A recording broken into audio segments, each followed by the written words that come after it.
what are we looking at? What are we looking at? So let me just change the name here, just so I'm not. I want to take a picture of any patient name. So I've used this machine yesterday and today, so our battery level is going to be a little bit low. I haven't plugged it in since, but I mean that's sort of cool to be able to portably move these things around. So what ultrasound allows us to see, it allows us to see superficial structures. You can see bone, you can see, but you can't see through bone because the sound waves get reflected back, at least with what we're using here.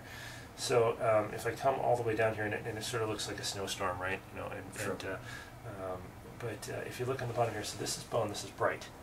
Right? So if I turn this a short axis, but if I come all the way down here, it sort of makes more sense. Bone is running right along there, and then you have muscle, just like when you eat a steak. So go ahead and flex your wrist up very gently. You see the muscle move? And this is part of the coolness of ultrasound, is when we do x-rays, they're static. When you do MRIs, they're static. Sure. So here we can actually see things. So if I'm wondering whether you have a muscle tear, I can actually see it. You will contract, and you won't actually see the muscle contract. Yeah. So you actually see these things. So if I come down here a little bit, you can see the bone coming right here, and you can see the joint right here. So if you raise the wrist actually up, you'll see that wrist bone. And so this is actually the scaphoid bone, and so this is where you... Oh, yeah, that's like... Yeah. So you can see it, and you can see the distal radius right here. So it's not easy, and this is the reason why residents, and this is why people have, and the old guys have a tough time with it. You have to know your anatomy. You have to know what you're looking at here. But that's what we do. That's what orthopedic surgeons do. I cut through this all the time. So this I have to be aware because I'm putting a scalpel around. But then new thing, so that's muscle. So if I go to long axis here, you can see the tendons there, right? But if I come over, so a lot of the work I do, neurovascular work. So you can see the thing pumping right there. Yeah. That's an artery, right? Yes. But how do I know that? Because I can put a color Doppler on there. Things that so Doppler shows me things that are coming toward us, and things that are going away. The only thing in your body that does that is blood, right? So you can see that's your radial artery, right? And I know that because I can squeeze it down, compress it, and bring it back, right? Now, if I know my anatomy, I know that there's a nerve running right, the radial nerve's running right along there, and you can actually see it. It's right there. So what we were meeting about today with our anesthesiology colleagues is when we do surgery, I do all of my surgery under nerve blocks now. So, and not the old epidural, which took out your bladder, so you need a catheter, a femoral sciatic nerve block or a popliteal saphenous. So that means that the body never experiences pain after surgery. But the only way you can do nerve blocks is if we know where we're sticking our needle and numbing it up. Well, there's your radial nerve, right? So we can go ahead and do that, and that's what so by allowing all of these things together, I'm getting my patients better care with anesthesia, and so so we're looking at this. I'll turn off the color Doppler here. I'll come down here. I'll come down to the finger. So these these are very delicate things. Can you see the bones right there? Yes. Yes. If I go going back and forth, you can sort of see the distal tip. You can see it go, but you can actually see what's making that wiggle. Go ahead and wiggle it again. Do you see the tendon right here? It looks like so a tendon looks like rope. Indeed. See, right? Can you see it moving back and forth? Can you see it sliding? Can you see the fluid in the sheath? Yeah. Yeah.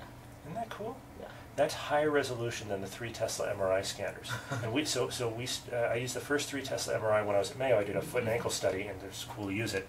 We actually have one here, and part of me coming back to you was they had to get a foot and ankle scanner, a coil that's specific for that. So we've got great resolution, better. And so it doesn't take the place of MRI, but for many things, you can imagine a fracture right there. You'd be able to see that, right? Yeah, that's good. The bone. You definitely see right. And so, this, and it doesn't hurt, right? And there's no radiation. And so, right here, if you had a tenosynovitis of your flexor tendon, if you had a trigger finger, if you had a collateral ligament disruption here, I can make the diagnosis right here. I wouldn't have to send you for anything else. And you get to see it. You'd be able to understand what it is. And I can save movie clips here. I can save pictures, and I try to get my patients pictures, so I try to print them out and give them to them so that they know what it is. And I always write down the diagnosis as well. So sort of this neat modality, sort of where you come down, and you can sort of see all the different, there's your metacarpal joint, and if I see the tendon sliding back and forth on the other. Yeah. So right on topic as well. Absolutely, absolutely, and it's it's just one of those things like there's your anatomy, and for for somebody that studies anatomy, where you have to go to the cadaver lab to actually see these things. I mean, this is just huge. I mean, this is a huge boon to both teaching anatomy but making the diagnosis, which is really the key part of medicine, as I tell patients and residents, the hard part is making the diagnosis. Once we make the diagnosis, then although that patient is unique, lots of other patients have that same diagnosis, and then you can start with the numbers. If you have a collateral, if you sprained your ankle, you have a collateral ligament tear, I have a physical therapy protocol that can work 90% of the time. Yeah, better than set other policy. Yeah. And if that doesn't work, then and it's a protocol, 6 weeks, twice a week. We've studied it. If that doesn't work, then I have a surgery that works 95% of the time. Very gratifying. But if you don't make that diagnosis to start off with, then it's just ankle pain. Yeah, exactly. And how do you treat ankle pain? It could be arthritis, you total ankle. You don't know what it is. So making the diagnosis is huge, and that's actually the hard part. People think that the surgery is the hard part, and it's not. Surgery, a monkey can operate. You can teach a monkey to operate. It's knowing who to operate on and what to do to them. Are they too young for a total ankle? Is that total ankle going to wear out on them too soon? Is their deformity too great for it? And so part of the other thing that I do is I actually consult for WellPoint, Blue Cross Blue Shield, and Anthem.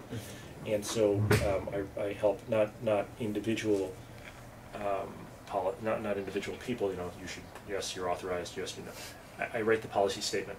So I go through the medical the literature, and I say this is supported by literature, or this is not supported by literature. And that's hugely gratifying. They pay horribly, but it's hugely gratifying because they actually listen. So 5 years ago, they asked me to review the total ankle policy because they didn't cover it before. And so, I'm a young guy, and I'm like, oh my God, I can't believe they're asking me to do this, So I went through it. I went through all the literature and everything, and we went through it. And so I gave them all everything back and said, yes, I think you should. And they accepted it, and so it's actually like the check boxes that you have to go. You should try this brace, and then you should try this. That's my protocol, which is so satisfying. So if any of my patients are actually denied, and there never are, they go to review, and it's pretty easy. That's you see my name on the bottom. We followed that protocol, and that's egotistical, but it's nice to be involved. Yeah. It's nice to be involved in that, and so to be involved, all the way from sort of creating something to policy to actual, doing it for a patient and fixing them, which is immensely satisfying.